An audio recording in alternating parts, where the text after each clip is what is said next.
Pega suas Bíblias aí, primeiro livro do apóstolo Pedro, primeira epístola de Pedro, no capítulo 4, no verso 12. Hoje eu quero falar sobre um ministério perfeito. Aleluia. Existe ministério perfeito, irmão? Vai falar que sim, outros que não, outro mais ou menos, outro não vai responder com medo. Um ministério perfeito, eu quero falar sobre o ministério perfeito hoje, sem falha. Eita glória, hein? Primeiro epístola de Pedro, capítulo 4, verso 12. Mandei o link lá, Arthur. Mandou lá pro presbítero Rafael? Ficou bom, hein? Mandar um abraço pro presbítero Rafael. Eu vi o presbítero Rafael desesperado aqui, acabando antes das 9. Que o Arthur falou: ó, meu pastor é severo. Acabe antes das 9, né? E você vai ter sempre uma benção lá. Eu falei: poxa, que meu irmão acabou cedo. Eu falei: não, o Arthur que falou para acabar. Que benção.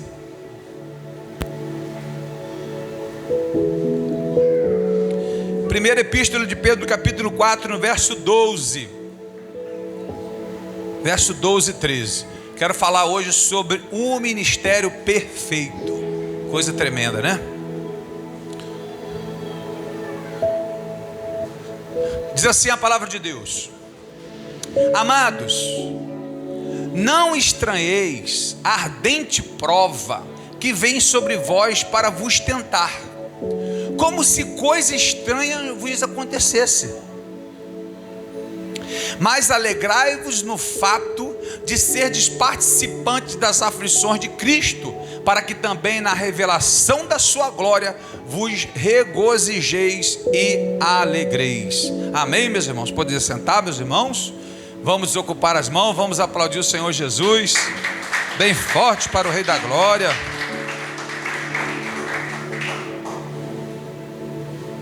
Eu vou tentar ser breve, mas eu quero falar sobre o ministério perfeito. Um ministério perfeito. Existe o ministério perfeito? Olha, para nós termos um ministério perfeito, o líder tem que ser perfeito. O líder tem que ser perfeito, porque os discípulos vão sempre copiar o mestre, a liderança. Sim ou não? Claro que é. Então eu preciso primeiro de achar o líder, o principal líder, que ele seja perfeito, sem pecado, sem erros, sem falhas. Temos? Claro que temos. Jesus, amém, igreja de Deus? Todos concordam, amém? Certo. Então Jesus é o ministério perfeito. Jesus vai montar o ministério perfeito. Jesus não tem erro, Jesus não tem falhas, Jesus não peca, Jesus não erra, Jesus é o próprio Deus. Agora, o que é perfeito para você, o que é perfeito para mim? Qual é a visão de perfeição que nós temos? Por exemplo, qual é a visão de Deus, a minha visão, a sua visão em relação à perfeição? O ser humano é uma criação perfeita. Sim ou não? Sim, é uma criação perfeita. Mas o ser humano tem falhas. Como pode ser perfeito e ter falhas? Porque na sua visão, na minha visão, perfeito é aquilo que não tem erro. Perfeito não tem falha. Perfeito é dar certo o tempo inteiro. É isso que é perfeito. E aí nós começamos a entender um pouco a visão de Deus. Por isso que Isaías, capítulo 55, se eu não me engano, verso 8, se eu não me engano agora, Deus disse assim: os vossos pensamentos não são os meus pensamentos, nem os vossos caminhos meus caminhos. E assim como o céu é mais alto do que a terra, assim são os meus caminhos e os meus pensamentos, mais alto do que os vossos caminhos e que os vossos pensamentos. Então Deus tem uma visão e eu tenho outra. Deus pensa de uma forma e nós pensamos de outra. Por exemplo, deixa eu dar um exemplo clássico aqui. Vem um ônibus cheio de bandido saindo do presídio, e vem um ônibus cheio de cristão, pastores, presbíteros, ministério de dança, crianças, vão se chocar de frente. E aí Deus pergunta para você: qual que você deseja? tem que um ônibus se acabar e morrer todos, e o outro vai sobreviver. Qual é a sua visão? Quem tem que morrer? Quem tem que se acabar? Bandido, ladrão. Para Deus, negativo. A Bíblia diz que Deus se alegra na morte dos seus, e Deus não se alegra na morte do ímpio. A Bíblia diz que quem mata um servo de Deus presta um serviço para ele. E aí eu vou melhorar para você, porque para mim e para você, gente boa tem que viver. Para Deus, se morrer um cristão, morrer um pregador, Deus levanta 1000 pregadores no lugar dele. Morreu um levita, Deus levanta 10.000 levitas no lugar dele. Mas se morrer um homem sem salvação, Deus perde, não tem mais volta, ele perde. Morreu ímpio, todas aquelas almas Deus perdeu. Olha a visão de Deus, olha a minha visão, olha a sua. Eu queria que os bandidos morressem, eu queria que meu filho, cristão, pastores, não, mas a visão de Deus é que é melhor os crentes morrerem, porque os bandidos têm que salvar aqueles ainda, e aqueles que morreram estão salvos, e Deus levantará outro no lugar dele, outros no lugar deles. Então fica fácil. Então qual é o ministério, qual é a visão de perfeição para você, qual é a visão de perfeição para mim, qual é a visão de perfeição da igreja, qual é a visão de perfeição de Deus? Então Jesus vai montar um ministério perfeito, não erra, não falha, tem que ser imitador dele. Então nós vamos escolher pessoas, correto? E nós vamos, por isso que eu quero que você se apegue muito à palavra do apóstolo Pedro. Não se surpreenda com nada, porque você está escandalizado, porque você está surpreso pelas coisas que vieram sobre a sua vida, como se não tivesse revelado, como se você não soubesse que isso aconteceria. E o apóstolo Pedro está dizendo: olha, para receber a glória de Deus, ou melhor, para andar com Cristo não é fácil não, né? Andar com Cristo tem que estar preparado para andar muito, para apanhar, para sofrer, para ter perdas. Olha o ministério de Jesus. Então Jesus vai escolher o ministério perfeito, e aqui eu quero que você, seguidor de Jesus, discípulo de Jesus, entenda que o que aconteceu com Cristo pode acontecer contigo. É perfeito isso. Então vamos escolher pessoas, vamos escolher uma família, vamos escolher um trabalho, vamos escolher uma igreja, vamos escolher amigos, vamos escolher colegas, vamos escolher lugares, vamos escolher o que comer, quando pode, vamos escolher. E Jesus começa a escolha. Primeiro, vamos começar pelo bacana.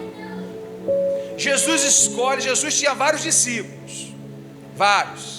Era só os 12 não, os 12 foi o que ficou no final. Jesus tinha vários discípulos. Em João capítulo 6, verso 66 em diante, a Bíblia diz que os discípulos já não quiseram mais andar com Jesus por causa da palavra dele, e todos os deixaram, ficando só os 12. Jesus tinha muitos discípulos, muito. Mas aí fica 12. Nos 12, Jesus diz assim, ó: eu escolhi vocês 12, mas um de vocês é diabo. Aí pegando aí, irmão, a visão faz parte. Um de vocês é diabo. Eu já tenho que estar preparado para ser traído, seja no trabalho, seja na família, seja na igreja, seja com um colega, seja onde for, faz parte. No ministério de Cristo, ele escolhe Judas.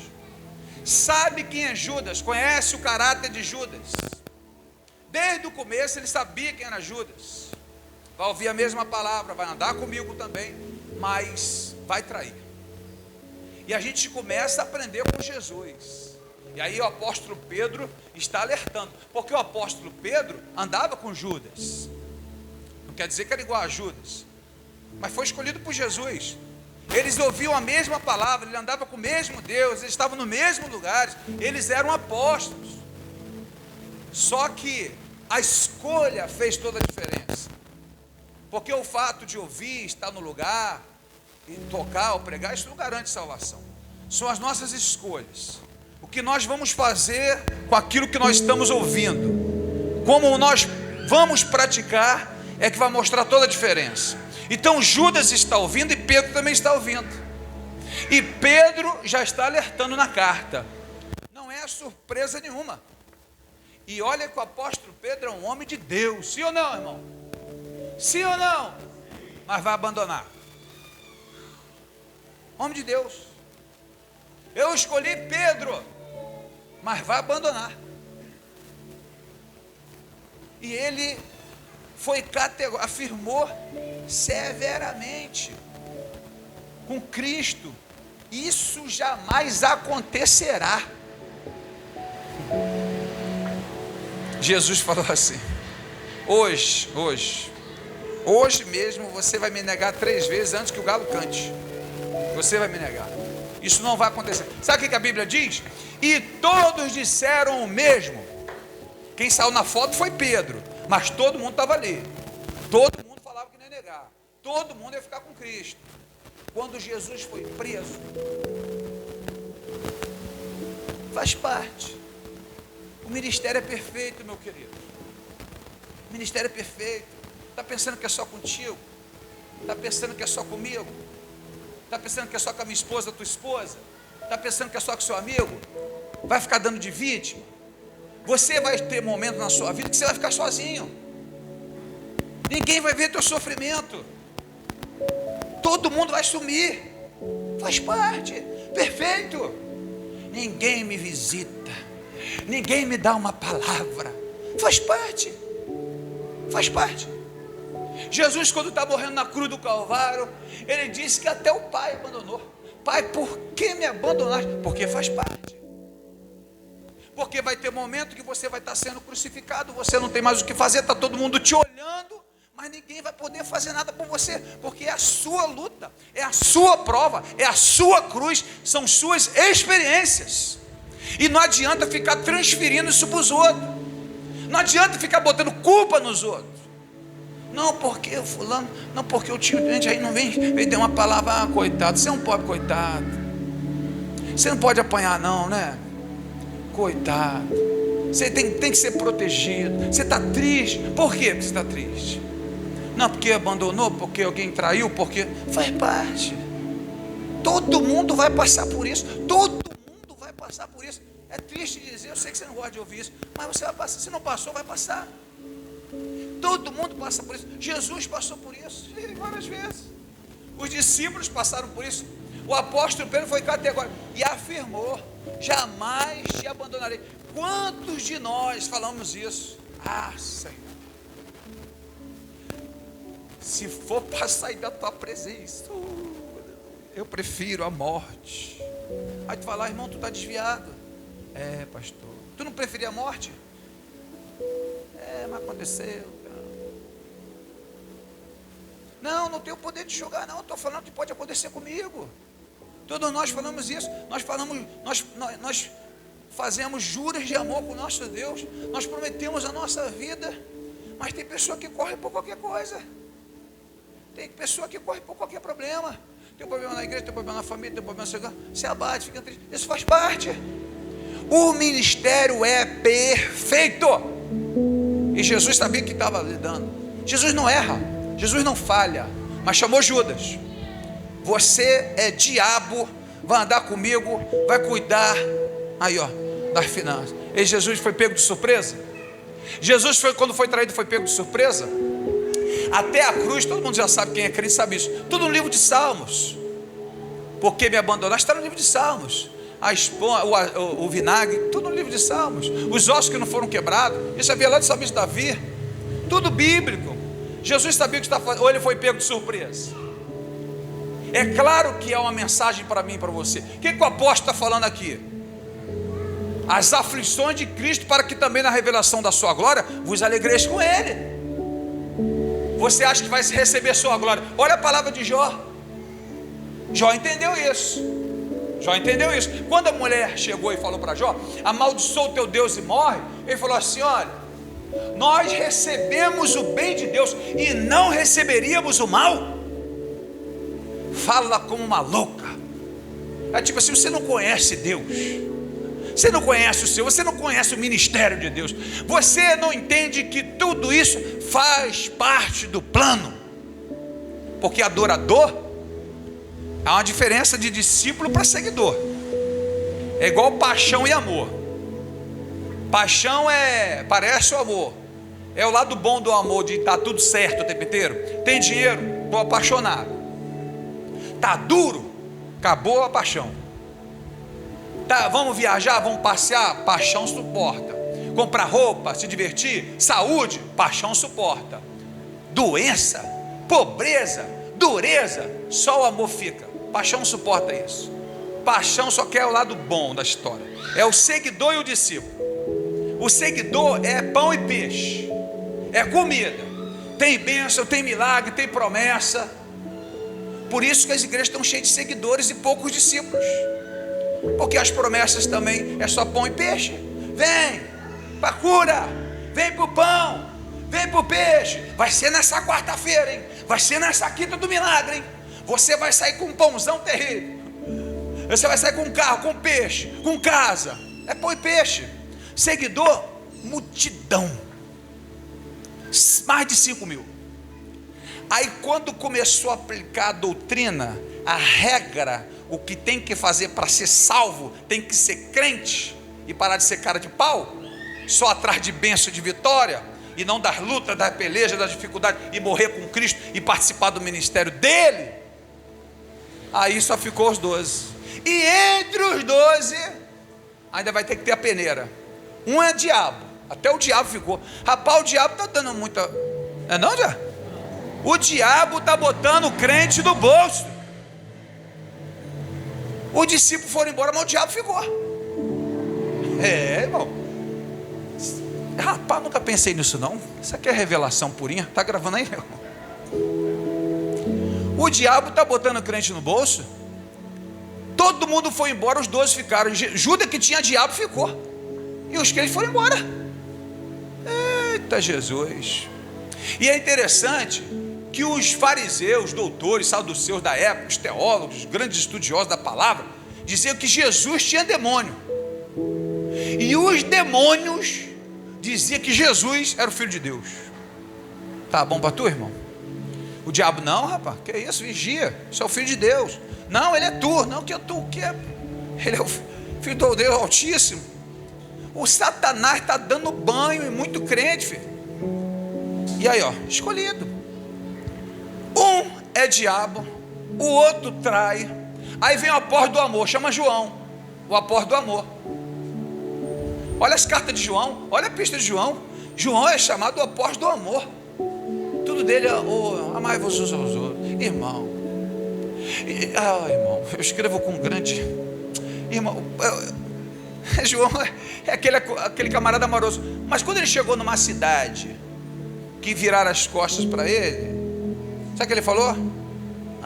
Filho do Satanás, seu irmão, vai ficar batendo na porta da minha cara? Senhor, eu vou morar para mandar fogo nessa cidade, queimar com todo mundo. Tem um calminho que tu catuca ele, dá ruim, né, meu irmão? É igual Jonas. Jonas era um profeta, mas Deus manda ele para Nínive para Tarso. Não vou. A cidade de Nínive era perversa, maldosa. Quando ouviu a primeira pregação, todo mundo se converteu. Entendeu um negócio desse? Jonas dando trabalho até para o peixe. Tu sabe por que foram 3 dias, 3 noites de Jonas na baleia? No grande peixe? Porque Nínive é o norte do Iraque. Nínive. E Tarsis é na Espanha, na Europa. Eu estava pesquisando isso. A distância de Nínive para Tarsis dá 3.700 quilômetros. Tem irmão, eu vejo a cara dos irmãos falando 3.700, o que quer dizer isso? Vou te dizer o que quer dizer isso. Daqui para o Rio Grande do Norte, o último estado lá do Nordeste, o último, passa Bahia, João Pessoa, vai lá para o último, dá 2.500 quilômetros. Daqui lá dá 2.500. Eles era 3.700. Para você entender, país, está vendo no mapa, Do Rio de Janeiro você passa o Paraguai, Bolívia, no final do Peru, dá 3.500 quilômetros. O grande peixe tem que pegar o figura lá em Tarsis e levar lá para Nínive, lá para o norte do Iraque. Camarada, e vou te falar, é um profeta e nem a base da pancada aprendeu, filho. Quando chegou lá, pregou o evangelho, pregou. Sabe o que Jonas fala em Jonas capítulo 4? Ele disse assim, tem pessoas que pensam assim, que Jonas era um covarde. Jonas não era covarde, Jonas era muito pior do que um covarde. Covarde ainda se arrepende, usa coragem e tal, tem medo. Nós podemos nos acovardar em algumas situações. Agora, ele foi muito pior que isso. Em Jonas capítulo 4, ele disse: por isso que eu não queria pregar em Nínive, porque eu sabia que se aquele povo se arrependesse, o Senhor ia perdoar. É ruim, irmão. Bicho ruim. Eu conheço profeta assim, tá vendo? Não vai se converter não, filho do Satanás. É na força, na violência e no soco. Não é nada, meu irmão. Profeta. Sabe, voltando aqui aos textos, homens de Deus, mas com falhas. Pessoas com falhas. Tu já viu Bartolomeu escrever alguma coisa? Bartolomeu era discípulo, irmão. Fala de Pedro, de João, de Tiago. Mas eram 12, não eram 3 não. Eram 12. Cadê Bartolomeu? Cadê Tadeu? Cadê o Zelote? Não tem carta, não tem nada escrito. Eles não aprenderam nada? Eles não revelaram nada? Tem gente que não vai tirar nada. Vai andar contigo e não vai tirar nada. Nada dele. É só a conversa. É só bate-papo. É só distrair. Não é ficar se lamentando, chorando, porque nada aconteceu. E nós vamos tendo essas experiências com Deus. E nós temos que estar preparados para qualquer tipo de situação. Porque eu fico com uma palavra do Dr. Augusto Cury, de um dos seus livros. Ele disse: não prepare os seus filhos somente para os aplausos. Prepare os seus filhos também para as derrotas da vida. Não é ser pessimista, mas é preparar para a derrota. É também ter a consciência que pode dar errado. É se preparar também para uma situação ruim. E aí nunca seremos pegos desprevenidos, se estivermos preparados. É por isso que temos que andar em bando, porque cada um tem uma visão. Eu posso ser o maior homem de Deus, que eu falo cara a cara com Deus, e tem coisa que Deus não vai me revelar. Vai revelar você, para que eu precise de você. Eu também tenho que tirar algo bom de você, e também tenho que esperar alguma coisa ruim de você. Pode ser que me decepcione, pode ser que eu te dê uma palavra um dia que você se ofenda, pode ser que um dia que eu fale uma palavra que você não gostou. O pastor ali, quando falou, puxa, é verdade, eu falei aquilo ali, porque quando falou aquilo, atingiu aquilo ali, o irmão ficou até triste. Pode acontecer. Não pode acontecer? Sabe qual é a reunião que eu pedi aqui do Ministério do Louvor? Vamos nos reunir, está chegando muita gente, eu quero conhecer defeitos. Qualidade é mole, toca muito, chora muito, fogo cai, eu falo, eu prego, todo mundo é amoroso. Eu quero saber defeito. Qualidade eu não quero. Qualidade é mole, a gente vê. Quero saber defeito. Quero conversar com todo mundo. Qual é o seu defeito, entrega todo mundo aí. Foi interessante quando eu fui fazer uma entrevista na Casa Bahia. Aí o gerente sentou assim, eu vi. E geralmente o que você espera da entrevista, né? Aí senta aí, o que você espera? Por que eu tenho que te empregar? Quais são as suas qualidades? Porque eu sou dedicado, eu sou perfeccionista. Se depender, eu fico manhã, tarde, de noite, ainda faço serão, dou soco na cara do diabo, cuspo no demônio e deixa comigo. Bate no pé. O camarada sentou, a rapaziada assim, aí sentou assim e falou assim: ó, fala 3 defeitos seus aqui para mim. Irmãozinho, quebrou. Como você não espera essa pergunta, você tem que maquinar o seguinte: o teu defeito tem que ser algo bom para a empresa. né? Do tipo, eu sou preguiçoso, né? Não, eu não gosto de acordar cedo. Pode ser meio-dia aqui. Tu tem que pensar em uma resposta que eu sou perfeccionista, um defeito terrível, que eu gosto de tudo certinho. Você tem que. Só que quando você é pego desprevenido, e ali depende da entrevista para o seu trabalho, você, né, eu vi todo mundo ficando roxo, filho. É um defeito. Eu acho que porque a gente não gosta muito de falar dos defeitos. E esse é um problema nosso. O defeito já é um defeito nosso. Porque se eu sentasse com a minha esposa, ao invés de eu esperar um momento ruim de briga, para eu ficar colocando culpa nela e virar uma acusação, e ela vai colocar a culpa em mim e isso dá uma briga, o certo seria o quê? Vamos conversar, amor? Senta aqui. Tão bem, cheio de amor. Eu quero falar dos meus defeitos. Tenho um problema disso. Eu ainda sou meio intolerante. Você chega, eu quero falar, eu acho que tem que esperar. Você tem que esperar eu tomar banho. Eu não entendo que você, sabe, ficou o dia inteiro em casa com as crianças, fazendo comida. Poxa, você está contando eu chegar para te ajudar. Aí eu já chego falando dos meus problemas. Eu preciso da tua ajuda.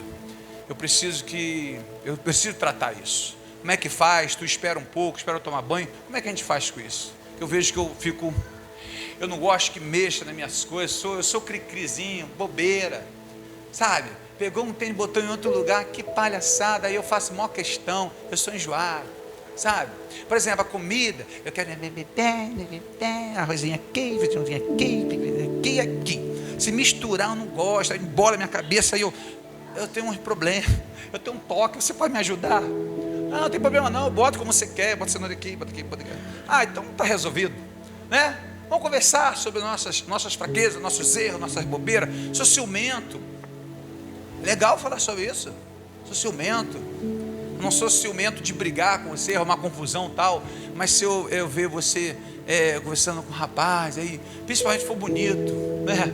For feião e tal, velho, até paz, mas se for cara bonito, eu já fico meio, poxa, isso me dá, eu não quero sentir nada, mas é automático. Eu preciso tratar isso.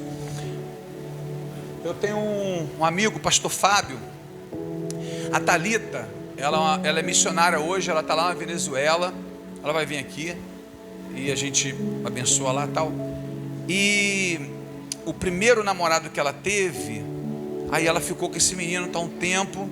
Aí ela foi para lá, para as missões, está lá chorando de glória. A menina muito de Deus, foi batizada no Espírito Santo. Eu acompanho lá, maior glória, as meninas missionárias e tal. Aí daqui a pouco o comentário do menino: quem é esse rapaz aí na foto? Quem? Ah, o fulano. Amigão nosso aqui e tal. Não, mas o que ele está fazendo aqui? Ela começou: ih, irmão, peraí, irmão, não, você não é meu dono não, peraí, a gente, já rompeu ali, já deu ruim. Aí o menino já está chorando. Não, se tivesse tratado, se tivesse conversado, se tivesse falando do problema, não, eu tenho um certo problema, eu tenho uma certa dificuldade. Trata isso. O problema é a gente preparando só para o sucesso, só para as qualidades, só para as coisas boas. Por que Deus fala da oração? Por que na oração a gente fala dos nossos defeitos para Deus? Por que o relacionamento é bom com Deus? Porque com Deus a gente não esconde nada. Com Deus a gente abre. E Deus não precisava ouvir. Deus não sabe do teu defeito? Deus não sabe do teu ser? Mas com Deus a gente fala: Senhor, é assim, eu acho que ali eu estou errado, ali eu fui ignorante, ali eu pequei, ali eu falei, Senhor, não sou digno. E essa humilhação é o que mais alcança a graça, porque é o ministério perfeito. Olha o ministério de Pedro. Pedro negou, mas também se arrependeu. A Bíblia diz em Provérbio 28:13: o que encobre as suas transgressões nunca prosperará, mas os que confessam e deixam alcançarão misericórdia. A pessoa tem defeito, a pessoa tem problema, mas ela não encobre, ela não esconde, ela deixa claro o seu problema, principalmente com o seu cônjuge, principalmente com o seu Deus, principalmente com o seu pastor, para nós tratarmos. Quem sou eu para dizer que alguém aqui vai ser condenado ou salvo por causa de um problema? Quem sou eu? Quem é o pastor Clécio para achar que é melhor que você? Eu vou te julgar só porque o seu pecado é diferente do meu? Eu também tenho erro, eu também tenho fraqueza, eu preciso tratar. No meio dos pastores, como é bacana ouvir os pastores. Rapaz, eu estava lá, aí só Jesus, rapaz, foi uma menina, tal, tentou lá. Eu falei, meu Deus do céu, quando eu senti algo no meu coração, sabe o que eu fiz? Sumi, irmão, pedi até demissão daquele lugar. Deus me livre, aquela mulher foi falar um negócio comigo, era uma ex-namorada tal. Quando eu senti um negócio assim, que não dá para esconder, eu falei, essa menina vai me cercar, eu vou cair. Nem falei, fui embora. É mesmo, Deus me livre se eu contar isso, porque o pastor tem que ser um super-herói. Super-herói, o pastor tem que ser um imbatível, o pastor tem que ser quase um santo, sem pecado, sem erro, sem falha. Pode contar fraqueza, vai subir no altar para ficar contando testemunho. Não dá para ficar contando testemunho, contar vitória, contar bênção. Tem que lançar o pão e o peixe, é para vir o povo, depois largar a doutrina, falar dos defeitos, falar dos erros. Então o que nós entendemos com isso, o que aprendemos com isso? Um ministério perfeito, de homens que estavam ali para trair, foram chamados para trair, outros foram chamados para abandonar, andavam juntos, mas o que fez toda a diferença dos que ficaram, o que nós aprendemos? E aqui eu vou partir aqui para o tópico final aqui, ó. Deixa eu botar aqui o binóculo, dá para ver. O que a gente aprende com isso então, pastor? Eu vejo que o tempo nos ensina muito. Olha, você conversa com pessoas 40, 50 anos de idade, 40, 50 anos de casado. O que você vê? Presta, John, presta esse banner aqui, do casamento bem sucedido, esse banner aí. Presta isso aqui. Olha aqui, ó. Inclusive é meu livro, já que está no Face, encomende já o seu, tá? Aqui, ó. Pastor Clécio, @j-e-mail, tal, essas coisas. Obrigado. Pode deixar aqui que eu deixar até aqui para fazer mais propaganda. Fica aí, irmão. Por que eu escolhi essa foto aqui? Olha que foto maravilhosa, foto linda, ó. Cabelo branquinho, 60 anos de casado. 60 anos de casado.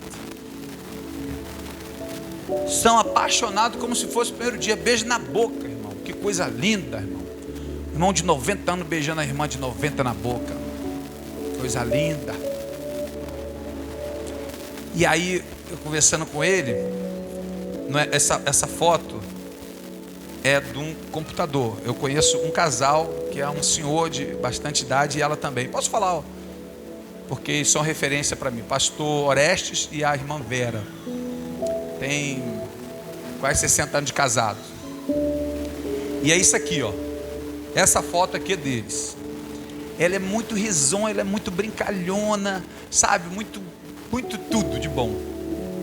E ele, um velho rabugento.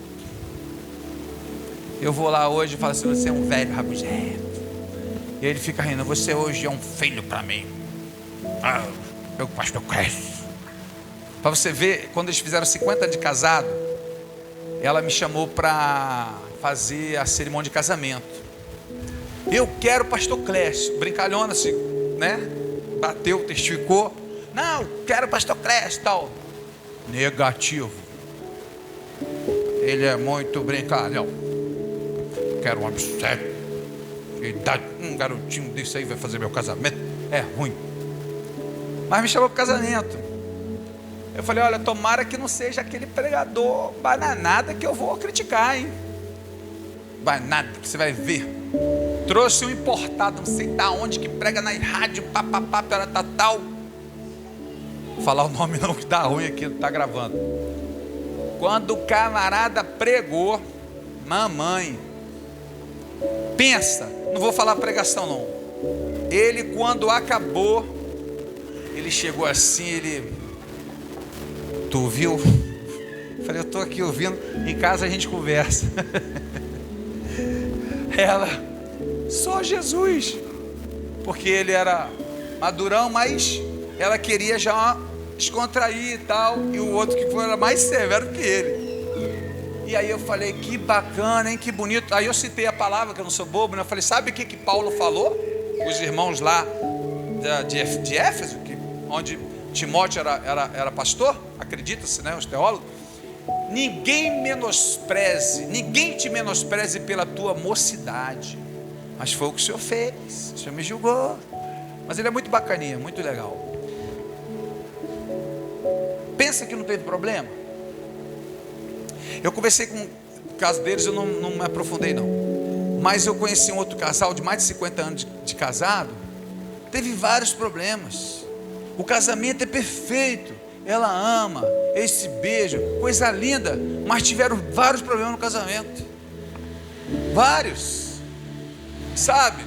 Não do caso do pastor Orestes, nunca teve isso. Mas nesse outro caso, teve até traição. E você tinha que ver com a simplicidade que a mulher tratava isso. O tempo nos ensina. Ela disse assim, pastor, esse velho já me traiu muito, pastor. Isso tem uma cara de sonso, pastor. Mas olha como ela trata hoje de traição. O amadurecimento, olha como suportou, olha como superou isso. Para a maioria é irreversível isso. Mas o tempo, e aí eu gosto, né, de entrevista, mas o que fez com que a senhora...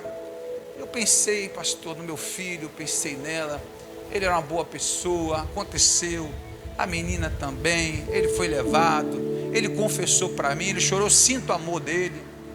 Não é uma coisa de, sabe, obrigação, comodidade, não tem outra opção e tem que morrer. Não, eu senti poxa, que interessante. Mas como é que a senhora... E na época, sabe, como é que se prepara, irmão, para um negócio desse? Como é que se prepara para a perda de um filho? Como é que se prepara para uma traição? Como é que se prepara em saber que o esposo tem outra família? Como é que se prepara para isso? Quem é que está preparado para isso? Ninguém está preparado para isso. Mas pode acontecer. Não é uma regra que vai acontecer com todos, mas pode acontecer. E aí eu vejo pessoas se acabando. Eu trato de uns 2 lá em Caxias, meu Deus do céu, que peleja. E a mulher nem traiu não, a mulher morreu. E eu falei para ele, se ela tivesse viva hoje, ia ser um inferno na vida dela. Porque a filha arrumou um problema, agora está uma confusão na família. E se a mulher tivesse, meu Deus, que tristeza que ia ser para ele. Falei, rapaz, morreu na cama, dormindo, estavam orando a Deus.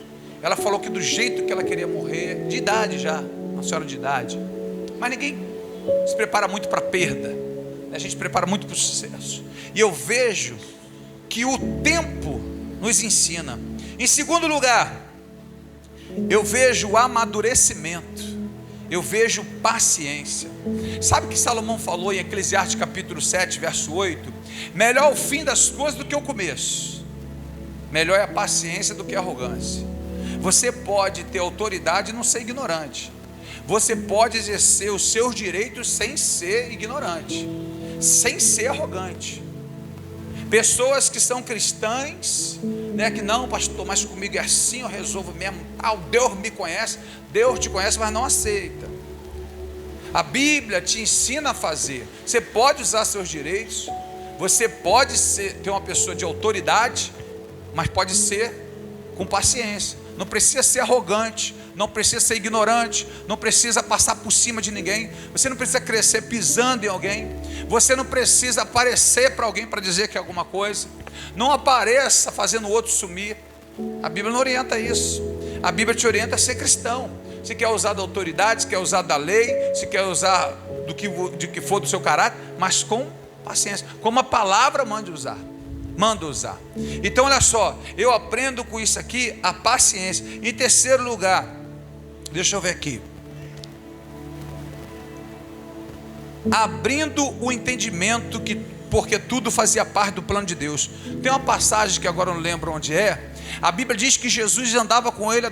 Quando chegou um momento da vida deles, que eles andavam com Jesus, a Bíblia diz que então Deus abriu o entendimento deles. eles, naquele momento. Até muito tempo eles não entendiam o que estava acontecendo.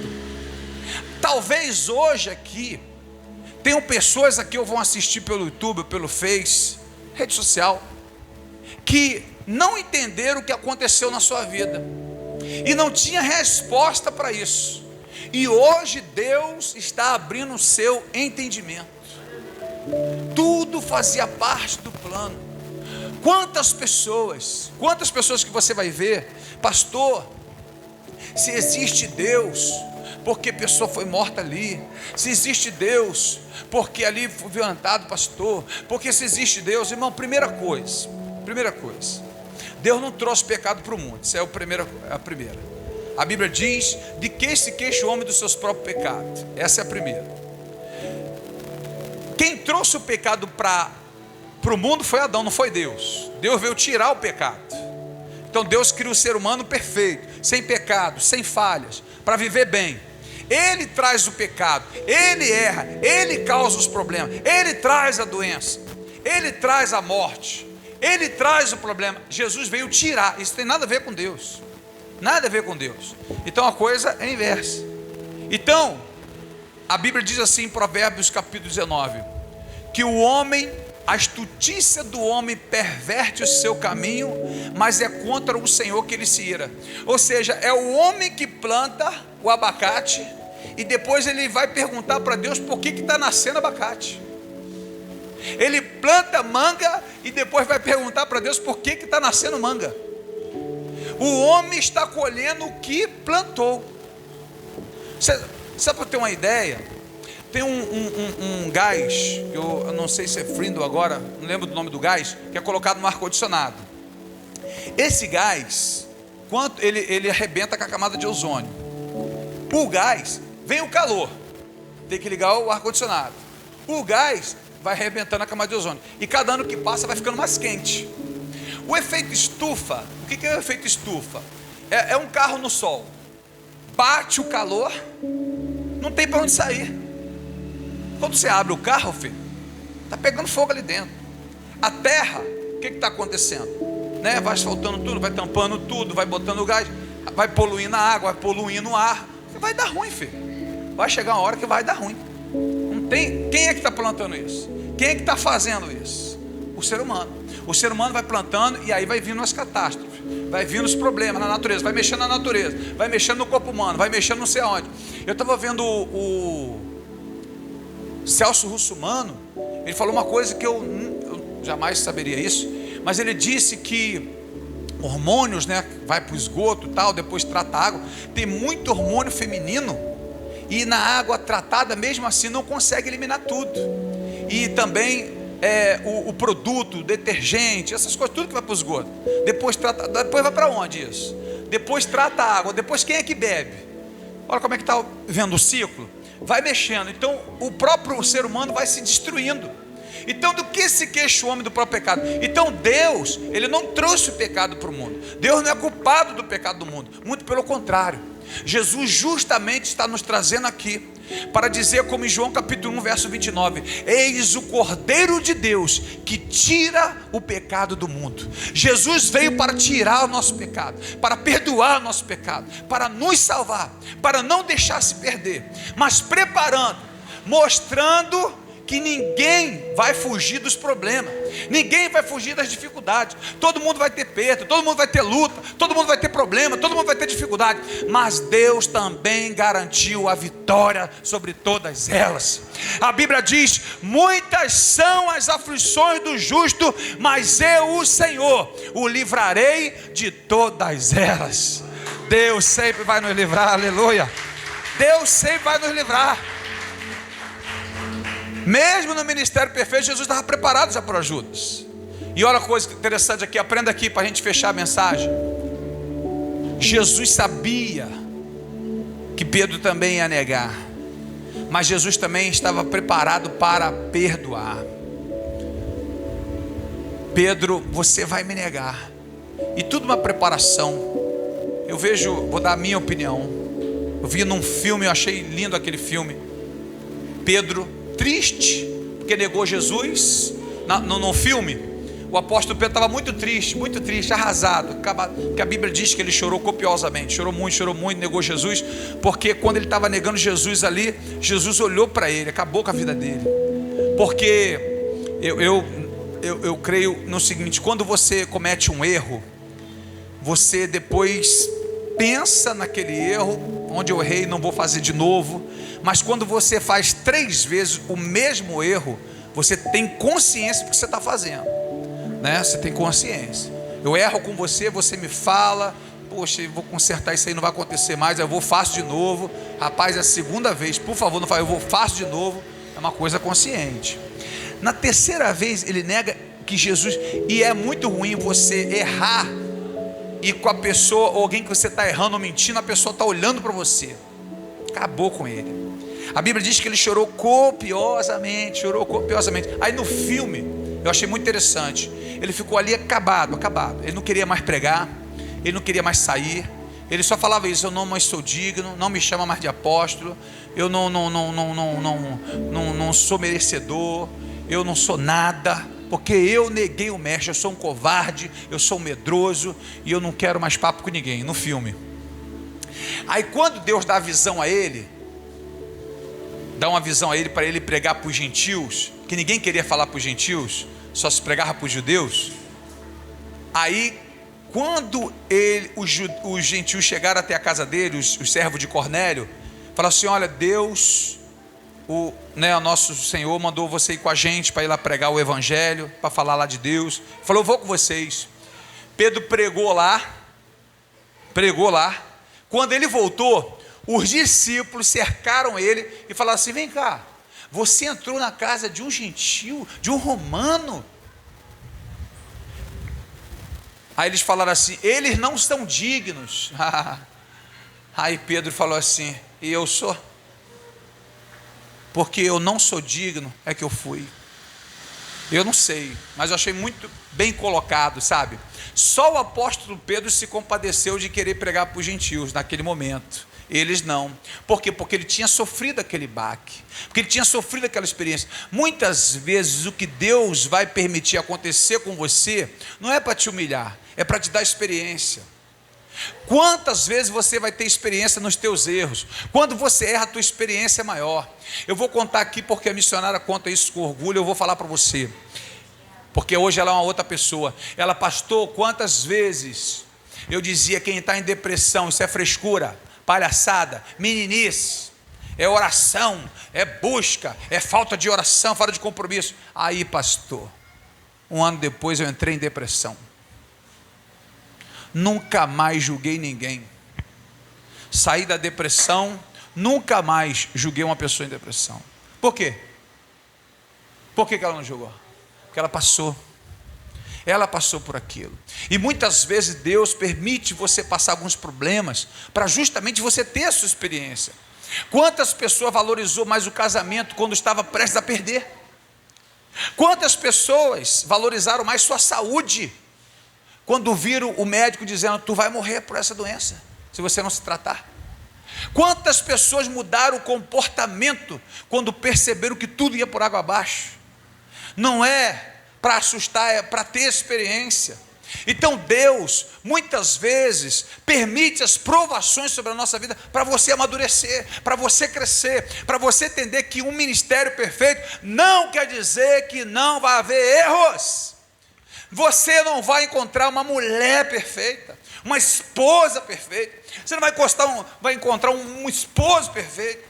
Você não vai encontrar um esposo maravilhoso. Isso não existe, não é verdade. A perfeição, ela já vem com falhas. Se é que posso colocar na mesma na frase. Mas dessa perfeição não existe. Você não concorda 100% nem com você. Sabia disso? Você analise. Vê se você não gostaria de mudar nada em você. Vê se você não gostaria que fosse algo diferente de você. Vê se algum pensamento, alguma coisa no corpo, alguma coisa física, psicológica, espiritual. Vê se você não queria orar mais. Vê se você não queria buscar mais. Vê se você não gostaria de ser uma pessoa diferente. Então, como nós vamos exigir isso das pessoas? Então, quando nós sofremos perdas, quando nós sofremos traições, quando nós temos problemas, nós temos dificuldade, a diferença da visão do apóstolo, de Judas e de Pedro, eram os apóstolos. andavam com Jesus, mas a atitude foi completamente diferente. Tem pessoas que podem fazer como Judas, sair e cometer um próprio suicídio, se matar. Mas tem outras que pegam a palavra e dizem: eu vou mudar a história da minha vida, eu vou mudar a história da minha família, eu vou mudar, eu vou preparar para o meu futuro, porque eu sei que Deus tem preparado o melhor para a minha vida. Eu sei que tudo fazia parte do plano. Eu quero ser como o apóstolo Pedro, que errou, que falhou, que negou, teve tempo de desespero, teve tempo de medo, teve problema de erro, mas também teve o tempo do arrependimento. Teve também um momento de arrependimento, de recomeçar, de restituir, de se voltar mais para Deus. Eram apóstolos. E aqui, ó, em quarto e último lugar, Eclesiastes capítulo 7, verso 8: o fim é melhor do que o começo. Tudo que é de bênção, que é de bom, está no final, nunca está no começo. Você nunca vai entrar num trabalho, primeiro você recebe o salário, depois você trabalha. Você não vai entrar numa competição que vão te dar o troféu primeiro para você depois ganhar. Não vão te dar uma medalha primeiro para depois você competir. Não vão fazer isso. Você não vai entrar numa faculdade, vão te dar o diploma para depois você estudar. O fim é sempre melhor que o começo. O melhor está sempre no final. Talvez hoje você esteja num período de luta, de dificuldade, de peleja, mas eu te garanto no nome de Jesus que o melhor de Deus ainda está por vir. E se nós formos fiéis, mesmo como Pedro, que traímos, que erramos, que falhamos, mas a palavra de Pedro: quem sou eu? Quem sou eu para condenar? Eu também não sou digno, eu faço pela graça, pela misericórdia. Quem sou eu? Porque um pastor achar que é melhor que você, achar que é dono da igreja, achar que é um dono das pessoas. Eu fico horrorizado com esses pastores que acham que são dono das pessoas, que são dono das ovelhas. É só um cuidado, é só um carro. Eu me orgulho de ser um pastor porque Deus me chamou para cuidar daquilo que Ele mais ama. Deus me chamou para cuidar daquilo que Ele mais admira, que Ele mais cuida, que Ele mais gosta, que Ele mais quer. E aí ser chamado de pastor, cuidar da noiva do Cordeiro, cuidar da noiva do Senhor, é o meu orgulho, só isso. Isso não me faz melhor, isso não me faz dono, isso não faz proprietário. A honra, a glória, o louvor, o poder seja sempre do Senhor. Sair daqui entendendo que ministério perfeito tem falhas, pessoas perfeitas têm falhas. Pode acontecer. Não espere o infalível, não espere o que nunca erra. Você pode ter uma palavra do seu marido de tristeza, você pode receber uma palavra de tristeza do seu esposo, você pode receber do seu pastor, mas você nunca receberá de Deus, você nunca receberá de Jesus, você nunca receberá do Senhor uma palavra de tristeza que te demotive, que te coloque para baixo, porque Ele, aleluia, fez tudo aquilo por nós. Aleluia, amém, igreja do Senhor? Cante comigo.